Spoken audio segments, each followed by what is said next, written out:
بسم الله الرحمن الرحيم. رب اشرح لي صدري ويسر لي أمري واحلل عقدة من لساني يفقهوا قولي. الحاضرين bana, niko na shekhi wangu hapa, Sheikh Juma Ngao. Alikuwa kuna back pain problem na knees muscle stiffness, alafu sukari yamsumbua, but now he's doing well. Gofanyia ijama, alhamdulillah, he's doing well. The response is good, alhamdulillah. So my concern is, let's keep off drugs. Let's work with hijama. We keep off drugs, tufanye kazi na hijama, sababu ya hijama there is no drugs you are given at all. There is no drugs recommended. Na tuko na ustadhi mwenyewe atapeana recommendation how is feeling before and after the hijama. Before and after.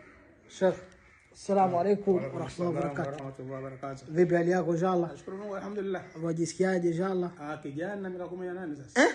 2 years. Assalamu alaikum hadirin.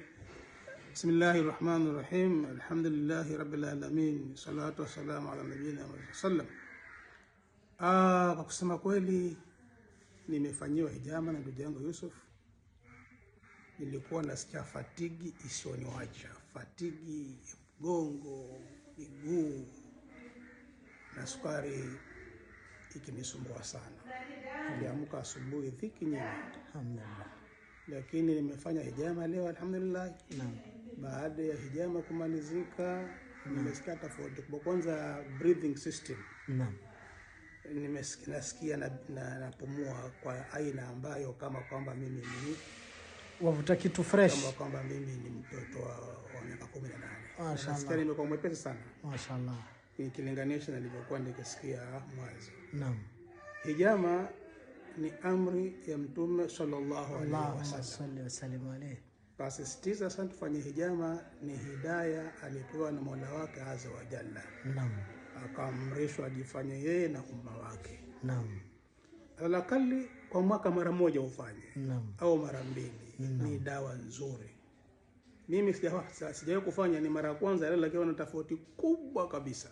Wajuta kwa nini kufanya kitabu? Wallahi tena.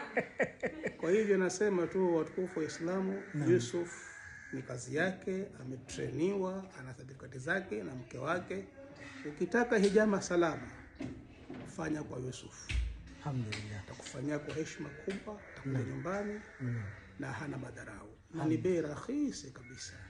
Kwa hivyo fanyeni hijab kumfuata Mtume Muhammad sallallahu alaihi wasallam, mjambaye la yantiku anil hawa in huwa illa wahyun yuha.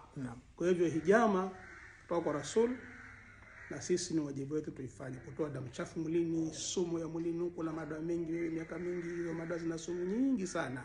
Fanya hijama kutoa sumu mwilini na utarudi kijana 18 kama mimi Sheikh.